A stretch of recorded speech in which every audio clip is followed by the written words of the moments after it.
What's it like to have a Buccaneer offseason where you can focus on watching your film, getting faster and stronger, not having all of the pre-draft distractions? Man, it's definitely nice, you get to feel like you have a little more breathing room. Obviously, I already, got picked by a team, so not worried about that part of it. Now I can just focus on my skills and my craft. Like you said, getting bigger, faster, stronger. I had a few clips that I can go off of, but, been watching a ton of Cade and a few other tight ends from around the league, so just trying to, get better in any facet I can. What other tight ends do you like to watch when you look at tight ends and want to model yourself after? Who, besides Kate, do you like to watch? Yeah, I love watching Isaiah Likely, Trey McBride, Brock Bowers, just to name a few. Those guys are obviously all super talented, and I got a lot of respect for their game. What kind of feedback did you get on your exit interview with the coaches? Everything was really positive. I was happy with what they had to say. Being in the role I was in last year, it was just kind of a place where I had to stay ready, because I never knew when my number was going to be called, but I knew it was going to be at some point. And so for me to, be able to step up when I had my opportunity was very huge, and, left all the coaches pleased and very excited to see what the future is going to entail for me. This offense started off with a lot of 11 personnel last year until the injuries hit the receiver position. When you were playing at the end of the season, there were times when it was 13 personnel out there. As a tight end, did you kind of like to see that evolution, the flexibility to do more than just 11 and maybe even 12 but get to 13 sometimes? Yeah, of course, selfishly, to me, the more tight ends on the field, the better. But obviously we have so much talent in this building and on our side of the ball. And, I just was happy that when guys were down, our room was able to step up in major ways to help us find ways to have success. Devin, last year, looking at your tape, getting feedback from your coaches, what were you trying to improve on from last year to this year? The biggest thing for me, I think, is just honestly being more physical in my route running, working on my releases more, and then just overall just ID and recognition of the defense pre and post snap, just being able to play faster, You talk about bigger, stronger, faster, like physically, but weight-wise, where are you different, bigger than you were when you came here? No, I'm about the same size, really. I'm one of those guys, my weight kind of fluctuates a little crazily. Obviously, the conditions outside and stuff make things what it is. But after talking with Peel and Jess a little bit, I think the plan is kind of just maintain. Obviously don't want to be dipping down into the 30s or anything like that. But, in between, where I was last year, which is about 245, 250. So. Talk about waiting for your number to be called last year, and Payne went through the same thing the year before. How much did he kind of help you through that whole process last year? Man, not just Payne, the entire room as a whole. I love my guys in the room. I got a lot of love and respect for Coach Peel and Coach Castle, because those guys, they preached it to me. They saw the times where I was maybe, a little down or a little, because I just wanted to play, but they just always were constantly reminding me, each and every day, stay consistent, stay in your routine, stay ready.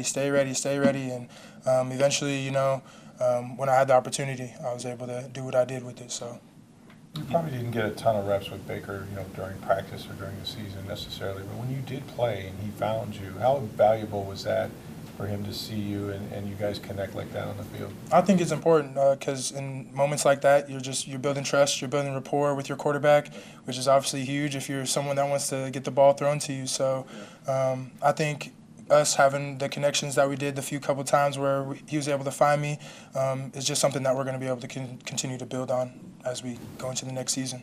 You've got a new offensive coordinator, Josh Grizzard, but he's not entirely new. He was around the building last year, obviously. How much interaction do you have with him as the pass game coordinator last year? What are your thoughts on that promotion for him? Man, I'm super excited for Grizz and this opportunity that he's been presented with.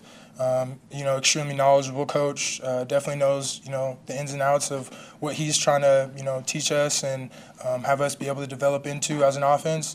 Like I said, he's just a very smart coach. He knows exactly what he's trying to do. He knows the players that he has and the type of situations that we have the most success in. So I'm just excited to build this thing with him and all the other guys. Do you think your speed and, yards per catch, say, could give this offense a different dimension? I think the ability that I have to, have explosive plays, stretch the field, it puts a lot of pressure and stress on defenses because whether you see me and Cade out there in 12, just me, whoever it is, you just know that, it's a threat for an explosive play to be able to happen. Devin, there's so many Washington guys on this roster, and you guys have a game in Seattle this season. Are you excited about the chance to get back home like that? Yeah, definitely. Been seeing that one on the schedule ahead. I'm definitely looking forward to it. I imagine for myself, it's going to be very similar to like how it was for J-Mac to go back to Los Angeles last year and play against the Chargers. You know, I think he had 30, 45 people at the game. So, I mean, I imagine nothing but the same for me. Obviously, a lot of love and friends and family back home up in Washington. So I'm definitely looking forward to that one. Speaking of Washington players, this team's got a lot of them, the Buccaneers. Have you been maybe putting in your 2 cents worth to get some of your Washington teammates to continue the pipeline You know, here? a little sprinkle, it never hurt nobody, a little whisper here, whisper there. But, you know, at the end of the day, we have amazing organization, amazing front office staff. And so I'm excited for this upcoming draft and to see the choices that we make to build this championship team. You think there's enough talent in that room to potentially have the best offense in football this fall? Yeah, I mean, I don't see any reason why we couldn't be the best, you know, offense in the league. Last year, statistically wise, you know, we were top 5 in a lot of categories, and I think as we step into this next year together, there's just going to be even more camaraderie, even more trust, and just even better for just chemistry and feel for how we want to play the game with one another. So I think there's no reason why, you know, we couldn't be at the top. And a healthy Godwin could certainly help in that regard. Definitely, most definitely. Chris is, as we all know, a very special player. So excited for him once he's able to be fully back and doing what he does. You know, it's just another weapon for us to have in this championship run we're trying to make. Anything else? Okay, thanks, Devin. Good to All right, see you. thanks, guys. See you.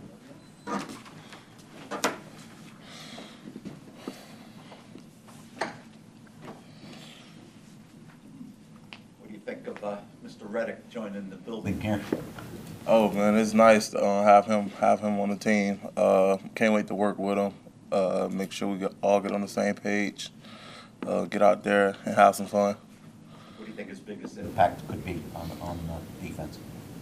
I mean, he's an elite pass rusher. Everyone knows that, and why not add that on to the pieces we have here already? So I think that's an awesome addition to the team. How did your exit interview go with Todd Bowles? What was kind of talked about to help propel you for this offseason? It was more so of me making sure that I'm ready come beginning of the season. Not missing those 5 games I did the first 2 seasons. Really just making sure I'm doing everything to not miss those games, but also to continue to dominate at a high level. Do you think you figured out anything as a staff and a training staff as to, you know, what makes you susceptible in that weather to like a tissue injury like that? Honestly, I think I got both of them out the way now, so There's no more caps this trip. there's no more. What happens if Calijah Kancey suits up for all 17 games this year? I think you'll be looking at the sack leader if he suits up for all 17 games In Tampa Bay or the league? in the league. That's more than Reddick. Hey, man, we're going to compete. We're going to race. We're going to get there. We're going to get there. How long did it take you to get over the Washington playoff game, and have you gotten over it? I'm way past that. I actually was just talking to my boy Savasier the other day about it. A lot of people were saying, well, like, just when it happened, that was our season in my hands at the time, but I really didn't see it as like in particular as that play that made it that way. It was more so of us not putting the game away and actually getting off the field. So it was something that led up to that. It was a smaller problem that led up to the big problem, which was us not finishing that game. So I didn't never look at it as if, oh man, I lost us the game or I messed up, or it's football. So it was all right. You guys weren't able to get off the field on any third down. They didn't even punt that game. How much did that sting, being a prideful defensive player? Yeah, that's something that we want to do too. We want to get off the field. We want to penetrate. We want to cause havoc. And by us not doing that and making those drives longer than what they need to be, and the defense, the defensive guys just being on the field longer than usual, it just makes it hard on everyone else. not getting that 3 and out and putting the ball in the offense's hands. Question on how much interaction you had, but I want to ask you about Charlie Strong and just what he brings to the staff. Great guy. Charlie Strong, it's so crazy. He used to visit my high school at least every day. So I always knew who he was. So when we hired him here, it was like, oh man, that's crazy. I used to see him when I was walking through the schools of my high school, and now he's my coach. So. Did he try and recruit you? I give him a headache every day about it, how he didn't offer me, but it is what it is. He's my coach now, so that's cool. Calijah, last year, Next Gen Stats, regular season, claims that you did not miss a tackle. I figured you might know if that's accurate or not. I don't believe that's accurate. I got a play right now I could think of that I missed a tackle. But thank you, Next Gen Stats. What game was that? You think? It was the Raiders. Yeah, I was lined up in the A gap. I was the off ball linebacker, but I was lined up in the A gap, and I was going to drop into coverage, but it ended up being a draw, and I took the easy way out, going against the offensive lineman, and went under instead of over, and then the guy ran by and I just dove for him, and he outran me. That's a missed tackle. Is there a sense, Calijah, among the whole defensive staff that you got to do more of your part considering how potent this offense is, and you got to complement them a little better? Yes, we definitely want to raise the bar here every day. We all want to hold each other to a higher standard. And bring more to the table. I mean, it's year 3 for me.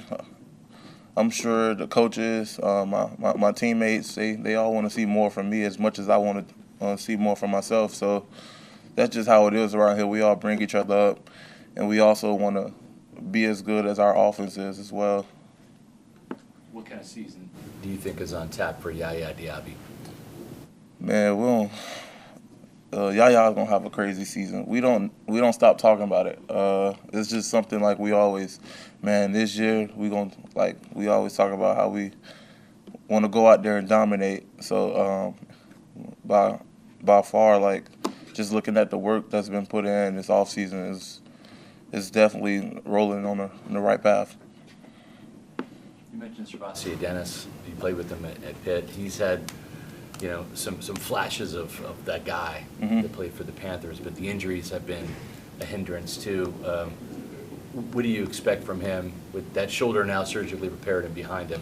What kind of linebacker is he going to be for the Bucs? I definitely expect a lot from Servacio, only because when I was hurt, I knew how bad I wanted to be out there in the field, whether if it was just a walkthrough or actually practicing, and for him to go through that and get a taste of it, and then have to back away, and then almost come back during the season and still have to back away, and finally just grind it out and get back with us and get cleared and everything.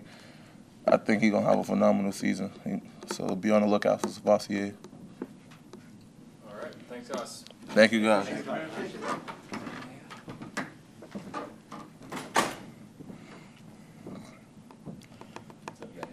How you guys doing? Good. We just had Calijah in here saying he's going to lead the league in sacks. Yeah, they just told me about that, man. I want him to win as much as he want me to win, but that's just something we're going to have to fight for, but it's going to be fun. Speaking of fun, having Hassan Reddick now in the building, what can you learn from him? How much will that make your front more effective rushing the pass?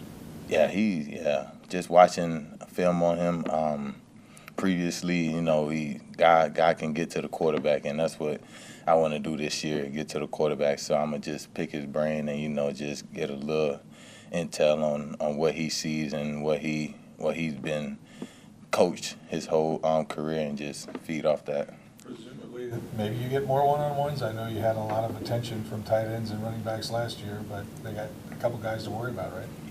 Yeah, I feel like I'm going to still get it, because they're going to still try to fill a sign out. But at the end of the day, we both just trying to get to the quarterback. So that's all it is. When you went back and watched film on yourself from this past season, you were so close. The pressures were through the roof. I think you're in the top 10 in terms of pressures last year.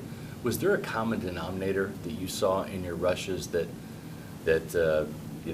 prevented you from getting a sack where it stood as a quarterback hit or a pressure? Some of them was based off of just not getting off as fast as I want to. So we were just watching film as a unit, and I just seen like a couple clips. I'm like, oh, if I had got off the ball quicker, I would have just, like I was saying, like a game of inches. Like, if I get off the ball faster, it's gonna be a closeout.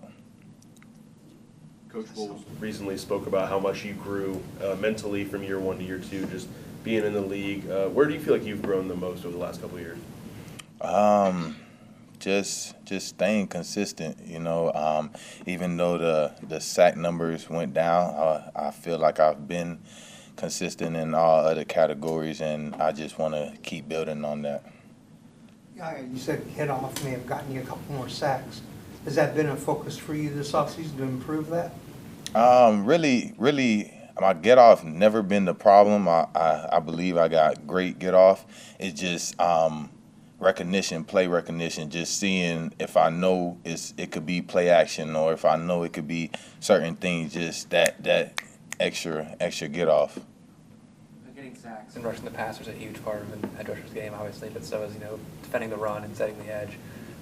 How do you think you've improved on that aspect in year 2, and maybe are you looking to even take that even further in year 3? Yeah, I feel like with the run, I feel like I got that like hands down, like I'm good on that. Like that's just me. But I feel like what can take my game to the next level is just getting to the quarterback. So I don't really go into the offseason focusing too much on the run, because I got that down package. Just get into the quarterback. Last year you guys had injuries, and Todd's very creative, right? He's very resourceful, trying to cover up spots. But to do that, you had to drop into coverage probably a lot more than he would like you to. What would it mean if you guys can just rush 4 predominantly, as opposed to having to do all these exotic things? Yeah, saying that makes me smile, because that's all I want to do. I just want to get off and get to the quarterback. And it's part of the defense. You got to do what you got to do to help everybody be successful. Because sometimes when I dropped in coverage, Calijah and Vita got sacked, so it's just all hand in hand. But yeah, this year it will mean a lot if I could just line up and just get after the quarterback. Anything else? Appreciate you guys.